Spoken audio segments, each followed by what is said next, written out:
सुबह पता चला कि दिल्ली के लगभग 40 स्कूलों में बम से उड़ा देने की धमकी आई है। दिन ब दिन दिल्ली में कानून व्यवस्था बहुत ज़्यादा खराब होती जा रही है।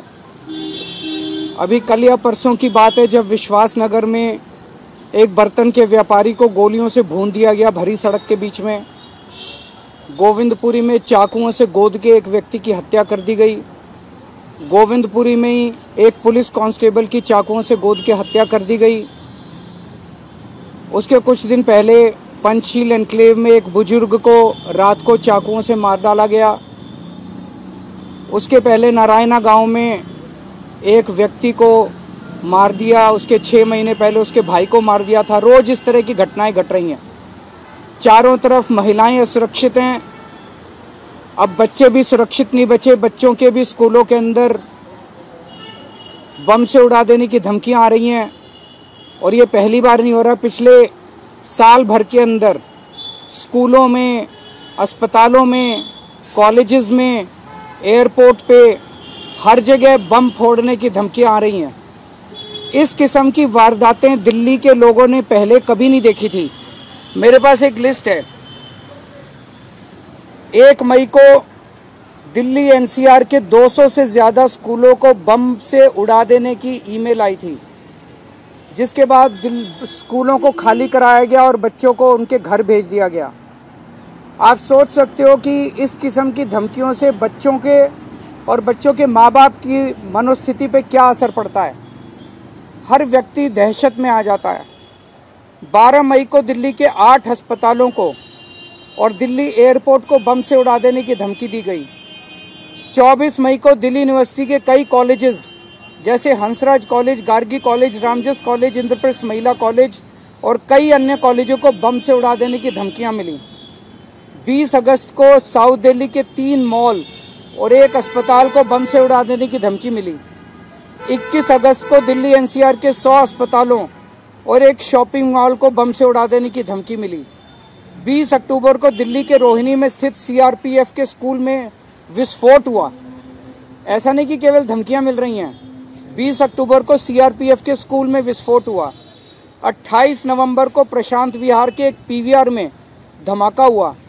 27 अक्टूबर को दिल्ली एयरपोर्ट से जुड़ी 8 विमानों को बम से उड़ा देने की धमकी मिली।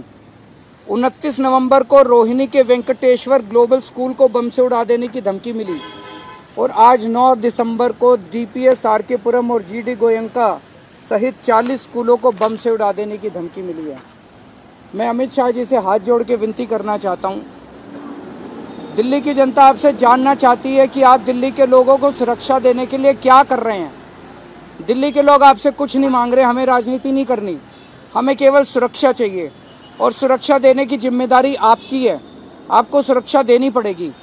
आज मैं मांग करता हूं कि अमित शाह जी दिल्ली आएं, दिल्ली वालों के बीच में बैठें और दिल्ली वालों को ये भरोसा दें कि वो दिल्ली के लोगों को कैसे सुरक्षित कर रहे हैं। अगर आपके 1-2 क्वेश्चन है तो सर, मनीष जी की सीट बदली की चर्चा अभी इसके ऊपर बात करते हैं। वो सारी तो सर, पिछली बार जो धमकियां मिली थी 200 स्कूल्स को, उसमें कोई कार्रवाई अब तक हुई? अगर ये होती तो क्या? अगर वही मैं कह रहा हूं कि ये इतनी सारी धमकियां मिल रही हैं, अमित शाह जी बताएं कि इन सारे धमकी देने वालों को किसी को पकड़ा? आज तक एक भी आदमी पकड़ा गया? मतलब 200 स्कूल उड़ाने की धमकी दे रहे हैं, एयरपोर्ट उड़ाने की धमकी दे रहे हैं, फ्लाइट उड़ाने की धमकी दे रहे हैं, अस्पताल उड़ाने की धमकी दे रहे हैं, कॉलेज उड़ाने की धमकी दे रहे हैं, मॉल उड़ाने की धमकी दे रहे हैं, स्कूल उड़ाने की धमकी। कोई पकड़ा क्यों नहीं जा रहा दिल्ली के अंदर?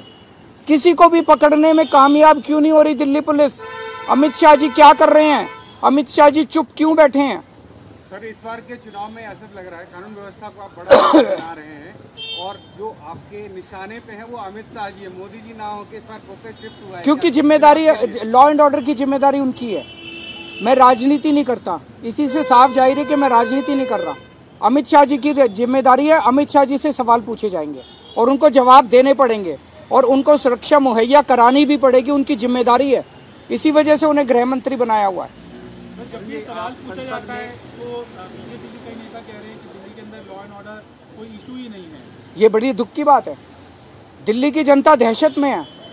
बम की धमकियां मिल रही हैं, व्यापारियों को फिरौती की धमकियां मिल रही हैं, बुजुर्गों के कत्लेआम हो रहे हैं, बच्चों के स्कूल उड़ा देने की धमकियां मिल रही हैं। और बीजेपी के बड़े बड़े नेता कह रहे हैं कि लॉ एंड ऑर्डर कोई मुद्दा ही नहीं है, उनके लिए मुद्दा ही नहीं है।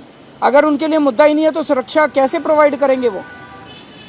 संसद में संजय सिंह ने लगातार इस मुद्दे को उठाने के लिए 267 का नोटिस भी दिया, लेकिन संसद चल नहीं पा रही, इस पर चर्चा नहीं हो पा रही। होनी चाहिए चर्चा, संसद में भी चर्चा होनी चाहिए, सड़कों पे भी चर्चा होनी चाहिए और इन लोगों को बताना चाहिए क्या कर रहे हैं इसके बारे में। सर, ऑटो वालों के साथ आपने आज चाय की, तस्वीर भी आपने पोस्ट की है जिसमें आप ऑटो वालों के साथ एक बहुत पुराना रिश्ता है मेरा, और 2013 में जब हम चुनाव पहली बार लड़े थे तब से इन्होंने हमारा साथ दिया है। हमने भी जब हमारी सरकार बनी, ऑटो के भाइयों को हमने सम्मान की ज़िंदगी दी, उनके काम करने में जो जो तकलीफ़ें आती थी उन तकलीफ़ों को हमने दूर करने की कोशिश की। तो एक परिवार जैसा माहौल होता है जब मैं ऑटो वालों से मिलता हूँ। तो आज भी जब मैं उनके साथ मिला, उनके साथ बैठ के चाय पी, मुझे बहुत अच्छा लगा।